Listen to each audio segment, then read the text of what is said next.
வணக்கம் நண்பர்களே. இன்னைக்கு நம்ம டெம்பிள் விளாக்ல பார்க்க போற ஊர் வந்து காங்கேயம். காங்கேயமா என்னப்பா ஏதோ காட்டுக்குள்ள போயிட்டு இருக்க அப்படின்னு பாக்குறீங்களா? அது இல்லாம தூரத்துல ஏதோ மலை தெரியுது, மலை மேல கோயில் இருக்குது, ஒருவேளை இதுவும் முருகன் கோயிலான்னு கேக்குறீங்களா? கண்டிப்பா இது முருகன் கோயில் தாங்க. காங்கேயத்துல உள்ள சிவன்மலை முருகன் கோயிலை பத்தி தான் இந்த வீடியோ நம்ம பார்க்க போறோம். என்னப்பா இப்பதான் காங்கேயம்னு சொல்லிட்டு காட்டுக்குள்ள போற மாதிரி இருக்குன்னு ஃபீல் பண்ணா இந்த மலையை பார்த்து சிவன்மலைன்னு சொல்ற, ஆனா மலை மேல இருக்கிறது முருகன் கோயில்னு சொல்ற, ஒரே குழப்பமா இருக்கே அப்படின்னு யோசிக்கிறீங்களா? இந்த குழப்பத்துக்கான பதில் என்ன நான் சொல்றேன். ஸோ வீடியோ ஸ்கிப் பண்ணாம ஃபுல்லா பாருங்க. கூகுள் மேப் பொய் சொல்லாத ஆன்டி அப்படின்ற மாதிரி தான் மெயின் ரோட விட்டுட்டு இந்த காட்டுக்குள்ள கூட்டிட்டு வந்துருச்சு. ஆனா கரெக்டா கோயில்ல போய் விட்டுருச்சு. அது வரைக்கும் சந்தோஷம். நம்ம கூகுள் அக்கா பஞ்சாயத்தை நம்ம அப்புறம் வச்சுக்குவோம். இப்ப சிவன்மலை முருகன் கோயிலை பத்தி பார்ப்போம்.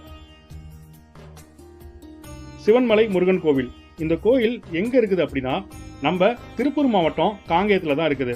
காங்கேயத்துல இருந்து 3 கிலோமீட்டர் டிஸ்டன்ஸ்ல இந்த கோயில் அமைஞ்சிருக்கு. குன்றி இருக்கும் இடமெல்லாம் குமரன் இருப்பான். அதே மாதிரிதான் எல்லா முருகன் கோயிலை போலவையும் இந்த முருகன் கோயிலும் மலை மேலதான் இருக்குது. இந்த கோவில் கடல் மட்டத்திலிருந்து 400 மீட்டர் ஹைட்ல இருக்குது. அதாவது 400 MSL சொல்லுவாங்க, மீட்டர் ஆஃப் சீ லெவல். 10ல இருந்து 12ஆவது நூற்றாண்டுக்குள்ள இந்த கோயில் வந்து கட்டியிருக்காங்க. இந்த கோயிலும் ஒரு பழமையான கோயில் தான். கோவிலோட என்ட்ரன்ஸ் இதுதான். நீங்க கார் அல்லது பைக்ல வந்தீங்க அப்படின்னா உங்களுக்கு தனியா மலைப்பாதையும் இருக்குது. அதே மாதிரி நீங்க நடந்து போறீங்க அப்படின்னா 496 படிக்கட்டுகள், அதாவது கீழே இருந்து மேல கோயிலை ரீச் பண்றதுக்கு வந்து உங்களுக்கு 496 படிக்கட்டுகள் இருக்குது. இதே வந்து நீங்க பை ரோடு போறீங்க அப்படின்னா 2 கிலோமீட்டர் தான். அருணகிரிநாதரால் திருப்புகழ் பாடல் பெற்ற ஸ்தலம்னு இந்த கோயிலுக்கு ஒரு பேரும் இருக்குது. அது மட்டும் இல்லாம 11 சித்தர்களில் ஒருத்தரான சிவவாக்கியார் அவர் வந்து இந்த மலையில தங்கியிருந்து முருகப்பெருமானுக்கு கோயில் எழுப்பி வழிபட்டதுனால அவரோட நினைவா இந்த மலைக்கு சிவன்மலைன்னு பேர் வந்திருக்குது. இப்ப தெரியுதா முருகன் கோயில் ஏன் சிவன்மலைன்னு பேர் வந்துச்சு அப்படின்னு? இதாங்க ரீசனு. இந்த கோயிலோட தல வரலாறு அப்படின்னா அந்த காலத்துல சிவன் வந்து அசுரர்களை அழிக்கிறதுக்காக இமயமலையை வில்லா பயன்படுத்தியிருக்காரு. அதுல இருந்து சிதறிய ஒரு பகுதி தான் இந்த சிவன்மலைன்னு சொல்றாங்க. அது மட்டும் இல்லாம ஆஞ்சநேயர் வந்து சஞ்சீவி மலையை தூக்கிட்டு போகும்போது அதுல இருந்து உளுந்த சில மூலிகைகள் வந்து இங்க வந்து மரமா மாறி ஒரு மாமலையா மாறி இருக்குது. சிவனும் முருகனும் வேற வேற இல்ல, எல்லா கடவுளும் ஒண்ணுதான் அப்படின்னு உணர்த்துறதுக்காக தான் இந்த மலை சிவன்மலைன்னு சொல்லி இன்னமும் அழைக்கப்படுது. வள்ளிமலைக்கு போய் வள்ளிய திருமணம் செஞ்சதுக்கு அப்புறம் முருகன் வந்து இங்கதான் குடிக்கொண்டதா ஒரு தல வரலாறும் இருக்குது. அதனாலதான் இங்க உள்ள கோயில் கருவறையில முருகன் வந்து வள்ளியோட திருமண கோலத்துல வந்து எல்லாருக்கும் காட்சி தராரு. இந்த கோயில்ல ஏகப்பட்ட சிறப்பம்சங்கள் இருக்குது. அது என்னன்னு சொல்லி இந்த வீடியோ நம்ம பார்க்கலாம். இந்த கோயிலுக்கு வராத வரைக்கும் எனக்கும் இதை பத்தி எதுவுமே தெரியாது. இங்க வந்ததுக்கு அப்புறம் எனக்கு தெரியும். இந்த வீடியோ பார்த்துட்டு இருக்க உங்களுக்கும் ஃபர்ஸ்ட் டைம் நீங்க வந்து இந்த கோயிலை பத்தி கேள்விப்படுறீங்க அப்படின்னா கண்டிப்பா உங்களுக்கும் இது ஆச்சரியமா தான் இருக்கும். கோயிலோட பார்க்கிங் வந்தாச்சு. உங்களுக்கு கீழே இருந்து மேல ரீச் ஆகிறதுக்கு கோயில் பஸ்ஸும் உங்களுக்கு அவைலபிளா இருக்கு. நீங்க வந்து வேணும்னா யூஸ் பண்ணிக்கலாம். இங்க இருந்து ஒரு 20 30 படிக்கட்டு வந்து நீங்க மேல ஏறி போற மாதிரி தான் இருக்கும். இந்த கோயில்ல இன்னமும் சித்தர்கள் வந்து தவம் செஞ்சிட்டு இருக்கதா இந்த ஊர் மக்கள் சொல்றாங்க.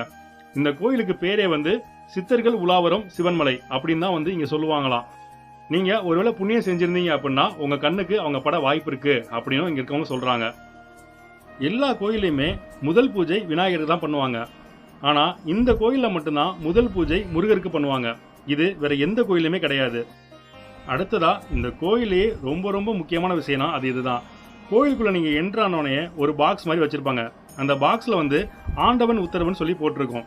அது என்னன்னு சொல்லி விசாரிச்சு பார்த்தப்பதான் முருகன் வந்து அவங்க பக்தரோட கனவுல காட்சி தந்து ஒரு பொருளை குறிப்பிட்டு சொல்லுவாராம். அந்த பக்தரும் அந்த பொருளை வந்து வாங்கிட்டு வந்து இங்க உள்ள பூசாரிகிட்ட சொல்லுவாங்க. அவங்க வந்து முருகன் முன்னாடி பூ போட்டு பார்த்து அது வந்து உண்மையா பொய்யா அப்படின்னு சொல்லி கன்ஃபார்ம் பண்ணிட்டு அந்த பொருளை இந்த பெட்டிக்குள்ள வைப்பாங்க. நாங்க போனப்பதான் ஒரு ஃபேமிலி வந்து இந்த வேலை எடுத்துட்டு வந்திருந்தாங்க. அப்போதைக்கு வந்து அங்க உள்ளவங்க அந்த பூ போட்டு பார்த்துட்டு கரெக்டா அங்க வந்த ஒரு சின்ன குழந்தைய விட்டு அந்த பூ எடுக்க சொல்லியிருந்தாங்க. அந்த குழந்தையும் வந்து அவங்க அந்த சிவப்பு பூ இருந்தா கிடையாது, வெள்ளை பூ இருந்தா உண்டு, அந்த மாதிரி சம்திங் ஏதோ கரெக்டா அந்த குழந்தையும் அந்த பூ எடுத்ததுக்கு அப்புறம் தான் ஆல்ரெடி இருந்ததை எடுத்துட்டு இதை மாத்தி வச்சாங்க. இங்க வைக்கிற ஒரு பொருளால வந்து சமுதாயத்துல ஒரு மாற்றம் ஏற்படும். அதாவது நல்லதோ கெட்டதோ ஏதோ ஒண்ணு முன்கூட்டியே வந்து இந்த கோயில தெரிஞ்சிரும் அப்படின்றதுக்காக தான் இந்த பெட்டி வந்து வச்சிருக்காங்க. 2-3 எக்ஸாம்பிள் வந்து நாங்க கேட்டப்ப அவங்க சொன்னாங்க, இது மாதிரி வந்து ஒரு டைம் மண் வச்சோம். மண் வச்சதுக்கு அப்புறம் வந்து எல்லா ஊர்லயும் வந்து அந்த லேண்டோட ரேட்லாம் ரொம்ப அதிகமானுச்சு. அதுக்கப்புறம் சுனாமி வரதுக்கு முன்னாடி தண்ணி வச்சாங்களாம். தண்ணி வச்சப்ப சரி தண்ணியால வந்து ஏதோ நல்லதோ கெட்டதோ நடக்க போகுது அப்படின்றப்ப தான் சுனாமி வந்துச்சு. அது மாதிரி நல்லதோ கெட்டதோ முன்கூட்டியே வந்து அறிவிப்பு வந்துடும் அப்படின்ற மாதிரி வந்து அங்க உள்ளவங்க சொன்னாங்க. அங்க வைக்கிற பொருளுக்கான மாற்றம் வந்து வரப்போற காலத்துல தான் வந்து தெரியுமா. அது இல்லாம அடுத்த பக்தரோட கனவுல முருகன் தோன்றி ஒரு பொருளை சொல்ற வரைக்கும் அந்த பொருளை வந்து மாத்த மாட்டாங்க. இந்த வேல் வந்து நாங்க போனப்ப வச்சது. நான் அந்த வீடியோ வந்து நான் லேட்டா தான் போஸ்ட் பண்றேன். இப்போ ரீசெண்டா வந்து மார்ச் 6ஆம் தேதி வந்து கற்பூரமும் பெரமும் வச்சு பூஜை நடந்திருக்குது. அதற்கான மாற்றம் என்னன்னு சொல்லிட்டு போக போக தான் தெரியும். அடுத்ததா நவகிரகங்கள்ல சனியும் செவ்வாயும் சேர்ந்து இருக்கிறது பழமையான கோயில்ல மட்டும் தான் நம்ம பார்க்க முடியும். அது இல்லாம 9 நவகிரக கோயிலுக்கும் நீங்க தனித்தனியா போறதோட இந்த ஒரு கோயிலுக்கு நீங்க வந்துட்டு போனீங்க அப்படின்னா அந்த 9 கோயிலுக்கு போறதுக்கான பலன் வந்து உங்களுக்கு கிடைக்குன்னு சொல்லி இங்க உள்ளவங்க சொல்றாங்க.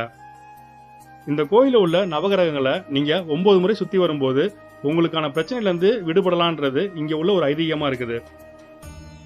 சரி நண்பர்களே, இந்த வீடியோவில் உள்ள அனைத்து தகவல்களும் உங்களுக்கு பயனுள்ளதா இருக்குன்னு சொல்லி நான் நம்புறேன். இந்த வீடியோ உங்களுக்கு பிடிச்சிருந்துச்சுன்னா மறக்காம ஒரு லைக்கை தட்டி விட்டுட்டு அப்படியே நம்ம சேனலை சப்ஸ்கிரைப் பண்ணிக்கோங்க.